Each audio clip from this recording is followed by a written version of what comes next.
2019 한국일보 신춘문예 시 당선작 엄마는 저렇게 걸어오지 않는다.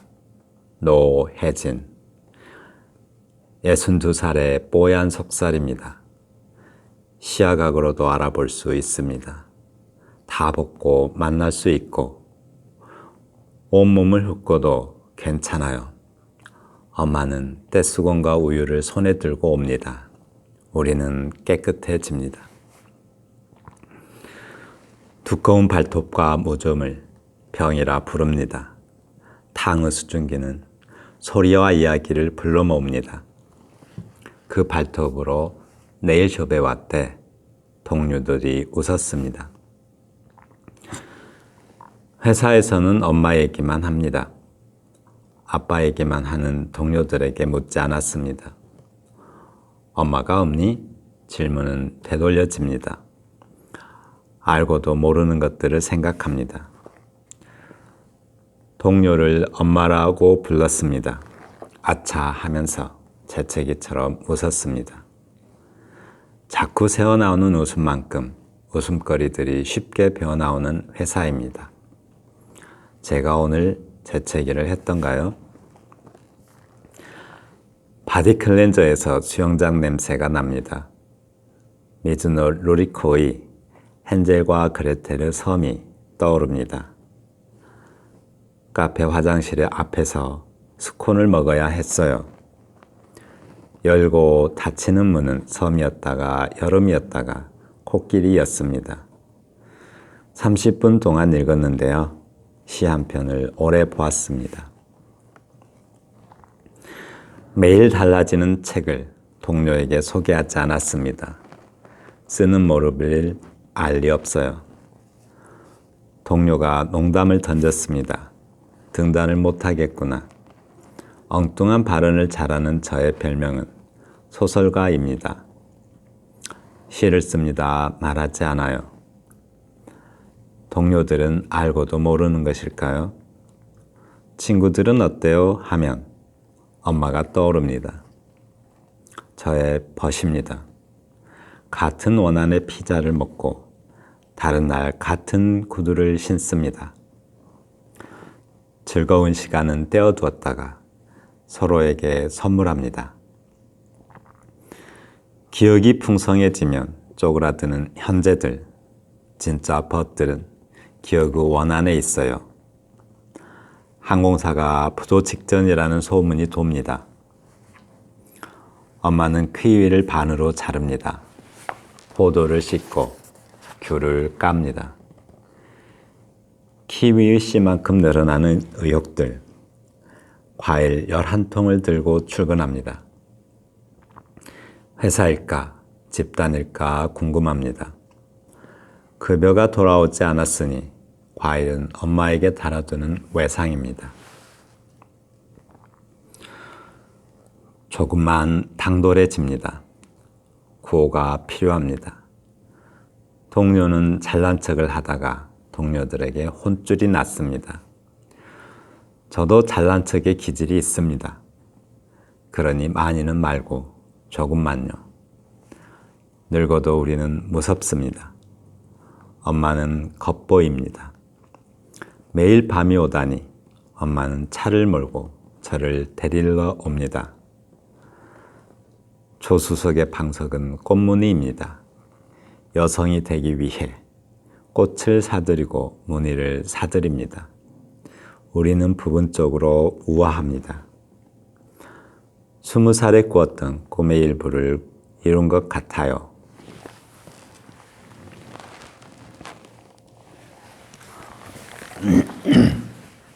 엄마는 저렇게 걸어오지 않는다. 노혜진 시인의 시입니다. 근데 이 제목만 봐서는 자기가 상상했던 엄마의 모습이 아니다라고 말하는 것 같기도 하고, 자신의 엄마는 일반적인 엄마와 다르다. 어떤 엄마의 눈에 보이는 엄마의 모습을 조금은 뭐라고 그럴까요? 조금은 그런 상상했던 엄마의 모습이 아니다라고 말하고 있는 것 같은데요. 내용상은 엄마의 참 모습, 진짜 엄마의 모습을 말하는 것 같습니다.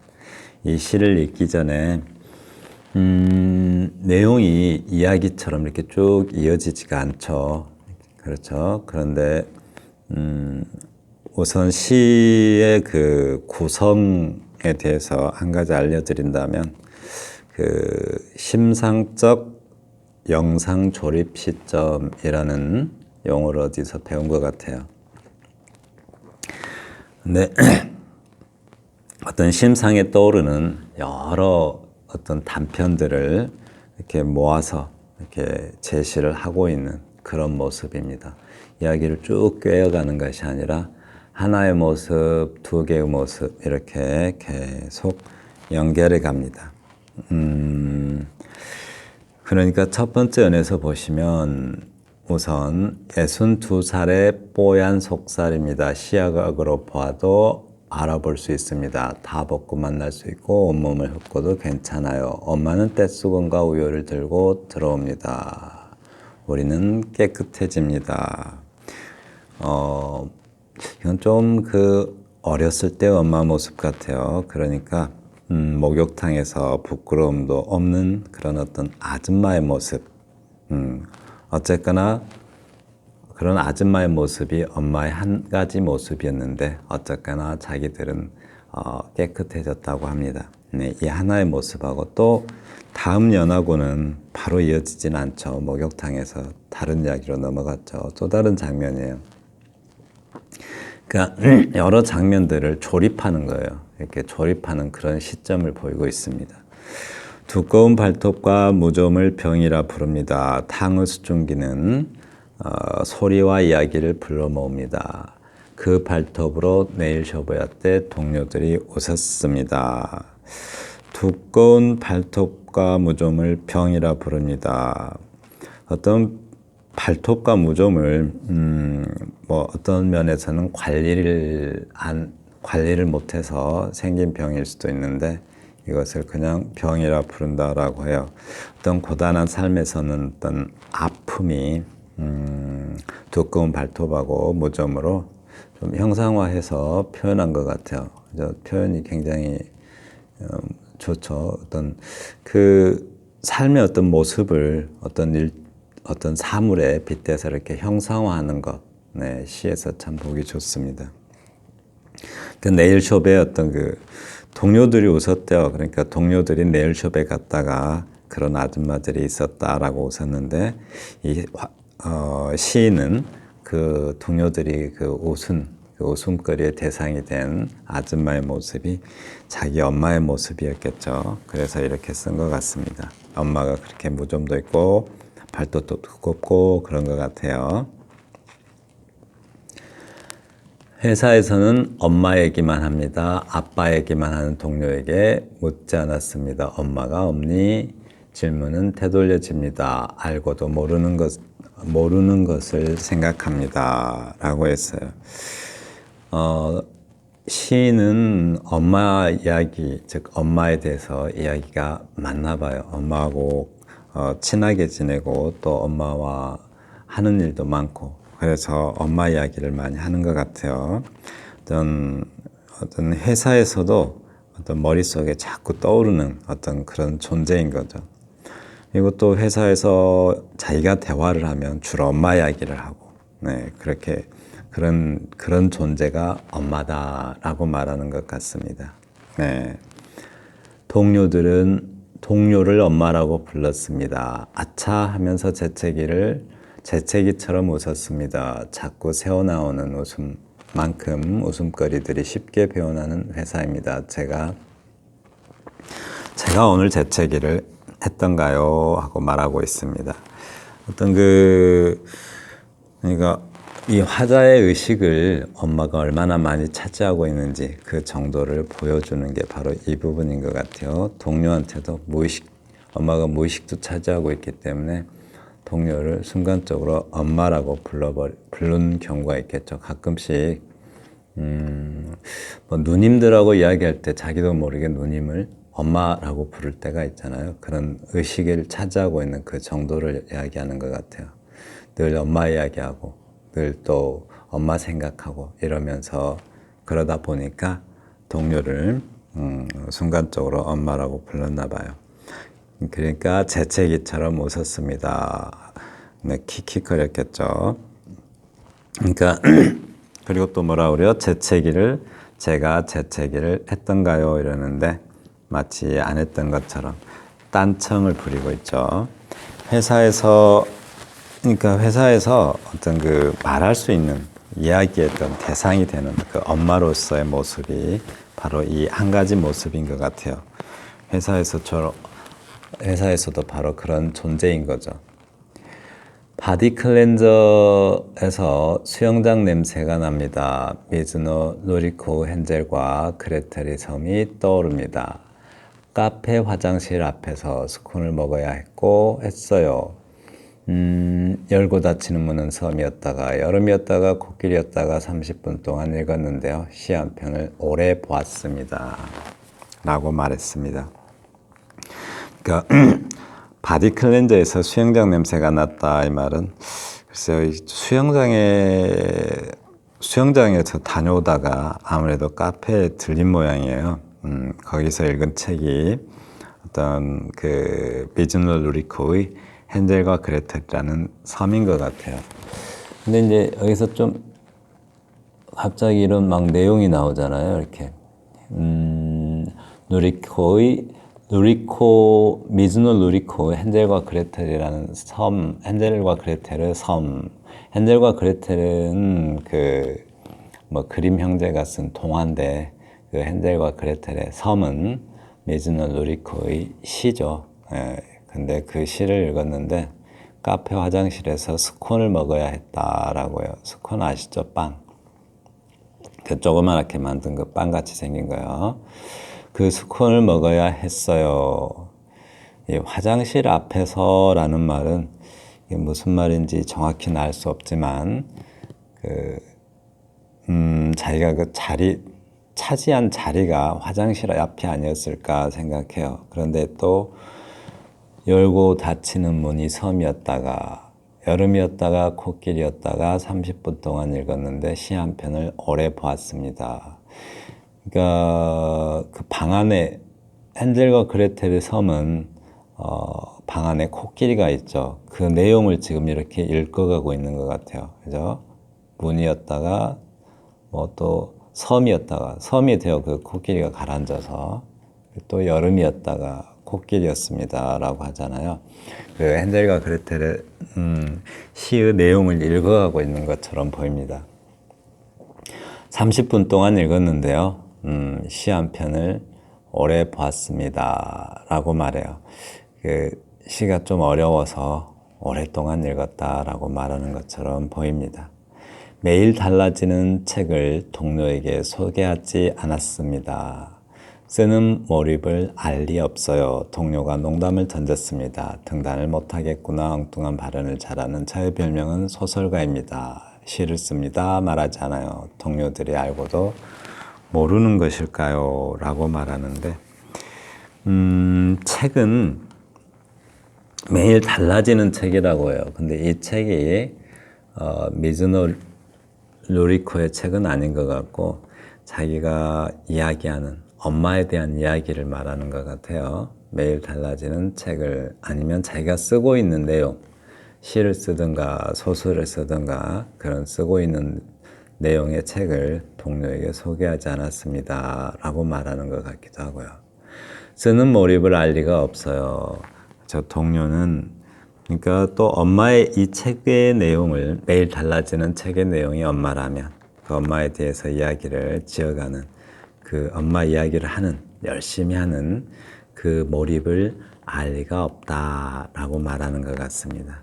동료가 농담을 던졌습니다. 등단을 못하겠구나.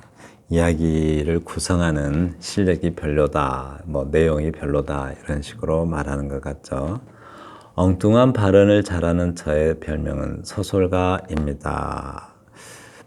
자기는 시를 쓰는데 동료들은 소설가로 생각하죠. 이야기를 지어내는 존재.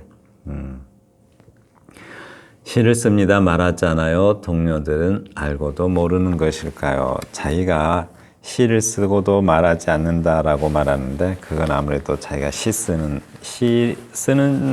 시에 대한 실력에 대해서 자신이 없어하는 듯한 그런 이야기입니다.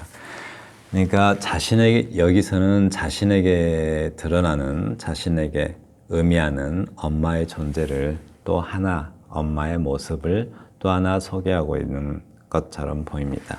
네. 친구들은 어때요?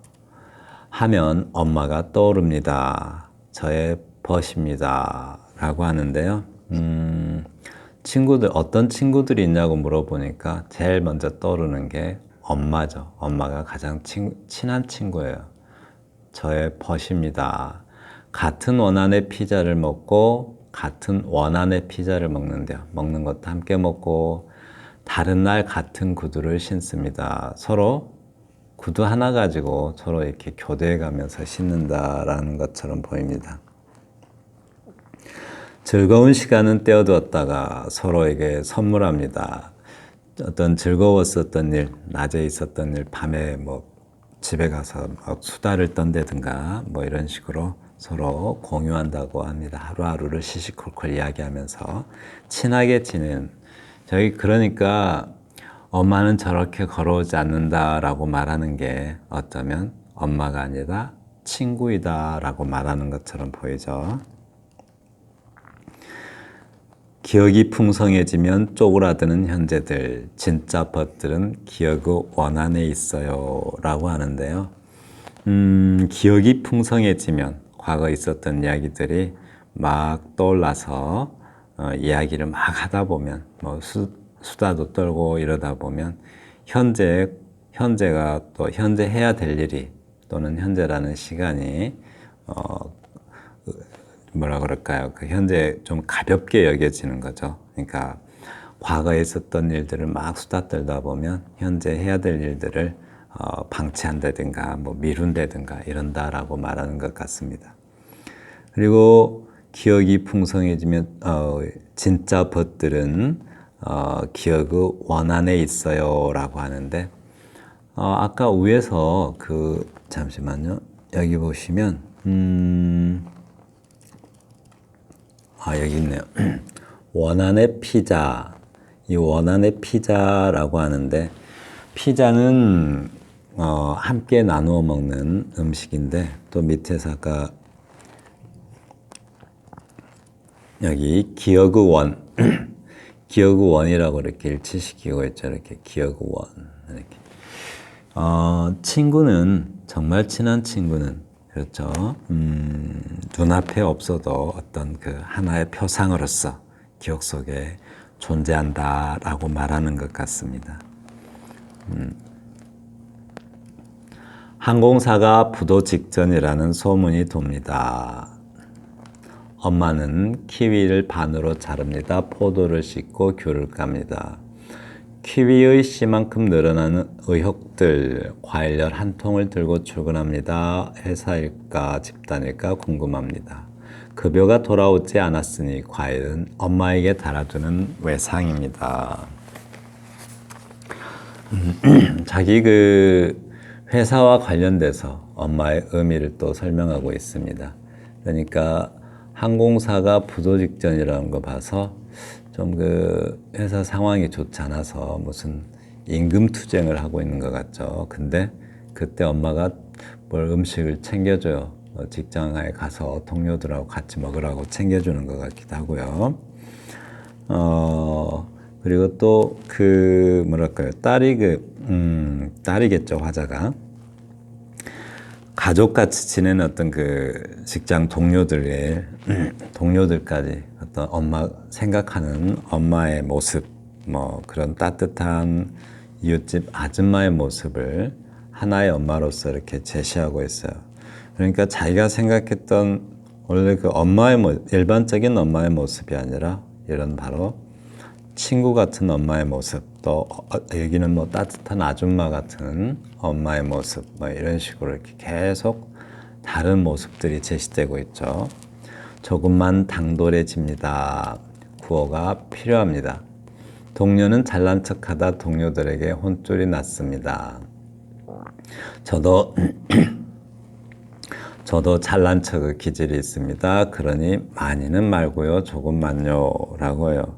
왠지 조금 소심한 느낌이 들죠. 그러니까 어떤 투쟁을 할 때 나서긴 나서는데 어떤 구호가 필요하대요. 조금 소심하게 나서는 거죠. 동료는 잘난 척하다 동료들에게 혼쭐이 났습니다. 라고 하는데요. 혼쭐이 다른 어떤 동료들이 좀 강하게 나가다가 자기는 조금만 당돌해지는데 동료는 아주 많이 당돌해져서 다른 어떤 일을 그르쳤다든가 다른 동료들에게 그래서 많은 원망을 들었다든가 하는 일이 있었다는 이야기겠죠. 여기는 뭐 딱 그 엄마하고 관계 있다라기보다는 어떤 화자의 상황이죠. 화자의 상황을 지금 살짝 끼워 넣었습니다. 그리고 마지막 연에서 늙어도 우리는 무섭습니다. 엄마는 겉보입니다. 매일 밤이 오다니 엄마는 차를 몰고 저를 데리러 옵니다. 보조석의 방석은 꽃무늬입니다. 여성이 되기 위해 꽃을 사드리고 무늬를 사드립니다. 우리는 부분적으로 우아합니다. 20살에 꾸었던 꿈의 일부를 이룬 것 같아요. 조금 약간 해학적으로 느껴지죠. 늙어도 우리는 무섭습니다. 라고 하는데 엄마 연세가 많은 분들은 일반적으로 좀 무서워하지 않을 것 같지만 딸에 대해서는 굉장히 무섭겠죠. 딸이 늦게까지 안 들어온다든가 그러면 굉장히 두려워하는 존재. 또 한 가지 엄마의 어떤 모습이죠. 매일 밤이 오다니 엄마는 차를 몰고 저를 데리러 옵니다. 그러니까 매일 밤이 오다니 이러잖아요. 그러니까 엄마는 매일 차를 몰고 딸을 걱정하면서 데리러 와야만 하니까 안타깝다라는 표현이 살짝 들어있죠. 보조석의 방석은 꽃무늬입니다. 방석이 꽃무늬래요. 그러니까 여성이 되기 위해서 꽃을 사드리고 무늬를 사드린다라고 하는데요. 원래 이제 여기서 나열된 어떤 내용상으로는 엄마는 친구 같은 존재이고 그냥 아줌마 같은 모습인데 여기서 꽃무늬라고 해요. 꽃무늬. 그러니까 엄마도 어쩔 수 없는 꾸미고 싶어하는 예뻐지고 싶어하는 예쁜 것을 좋아하는 어떤 그런 어쩔 수 없는 여자이다라고 말하는 것 같아요. 여성이 되기 위해서 꽃을 사드리고 무늬를 사드린다. 그러죠. 예쁜 것을 좋아하는 것은 어떤 그 여자들의 본능 뭐 이렇게 설명하는 것 같아요. 꼭 본능은 아니다 하더라도 어떤 그런 것이 있기 때문에 여자이다라고 말하는 것 같습니다. 우리는 부분적으로 우아합니다. 부분적으로 우아하대요. 그러니까 부분적으로 우아하다는 말은 완전히 그 일반적으로 생각하는 좀 아름답고 예쁜 여자, 그런 일반적으로 생각하는 그런 여자가 아니라 부분적으로 그런 여자다, 그런 여자답다라고 말하는 것 같습니다. 20살에 꾸었던 꿈의 일부를 이룬 것 같아요. 자신의 꿈의 일부가 바로 이렇게 사는 것이었다라고 말하는 것 같습니다. 네, 아주 어떤 소소한 이야기들을 약간 해학적으로 표현하고 있죠. 이런 시들은 워낙 그 다양한 장면들이 나열되어 있기 때문에 조금은 어려울 수도 있는데 일단 이런 시들은 구조에 대한 이해를 하면 의외로 좀 읽기가 편할 수 있어요. 그러니까 구조는 뭐라고요? 그러니까 어떤 마음에 떠오르는 어떤 그런 심상들을 순서나 또는 뭐랄까요, 이렇게 좀 천한 시간적 순서나 장면적 순서를 따르는 게 아니라 여러 가지 어떤 파편들을 이렇게 좀 조립하는 방식으로, 네, 그런 어떤 방식으로 이 시를 나열한 것 같아요. 그런 구조를 어떤 심상적 영상 조립 시점이라고 합니다. 여러 개의 장면들을 조립하는 거죠. 네, 지금까지 2019년 한국일보 신춘문예 시 당선작 엄마는 저렇게 걸어오지 않는다 라는 노혜진 시인의 시를 알아보았습니다. 감사합니다.